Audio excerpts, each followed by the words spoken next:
এগিয়ে এলেন চিকিৎসক এবং শিক্ষকরা। নিজেদের সঞ্চিত অর্থরাশি দিয়ে শীত বস্ত্র কম্বল কিনে তা তুলে দিলেন শতাধিক পরিযায়ী শ্রমিকদের হাতে।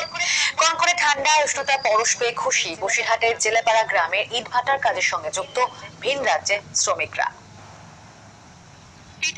পেটের তাগিদে তারা কেউ এসেছেন তামিলনাড়ু থেকে, কেউ বা এসেছেন ঝাড়খণ্ড কিংবা বিহার থেকে। করোনা ও লকডাউনের জেরে দীর্ঘদিন তারা ফিরতে পারেননি নিজের বাড়িতে, ফলে এক প্রকার তাদের ঠাঁই হয়েছে কর্মস্থানের পাশেই বসিরহাটের জেলেপাড়ায়। দিন রাত এক করে যেটুকু টাকা আয় হয়, দুবেলা দুমুঠো খেতেই তা শেষ হয়ে যায়। তাই কনকনে ঠান্ডায় তাদের একটু উষ্ণতার পরশ দিতে এগিয়ে এলেন চিকিৎসক এবং শিক্ষকরা।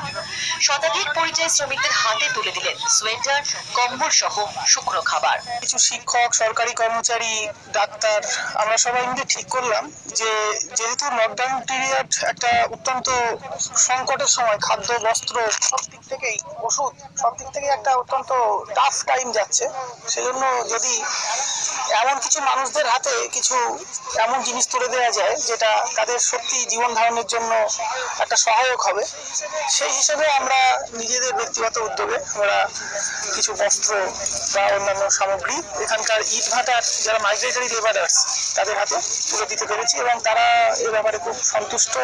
লকডাউন চলাকালীন পরিযায়ী শ্রমিকদের দিকে সাহায্যের হাত বাড়িয়ে দিয়েছিল ইটভাটার মালিক সহ বিভিন্ন স্বেচ্ছাসেবী সংগঠন।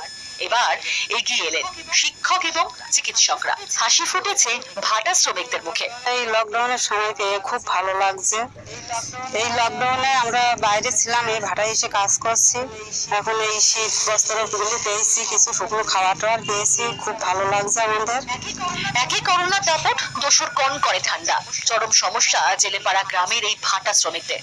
তাই তাদের পাশে দাঁড়াতে পেরে, তাদের সমস্যা কিছুটা হলেও লাঘব করতে পেরে খুশি সিঞ্চন বন্দ্যোপাধ্যায়, প্রজ্ঞাজ্যোতি দাস, আশিক বিল্লাহদের মতো বিশিষ্ট জনেরা। খুশি জেলেপাড়া গ্রামের পরিযায়ী ভাটা শ্রমিকরাও।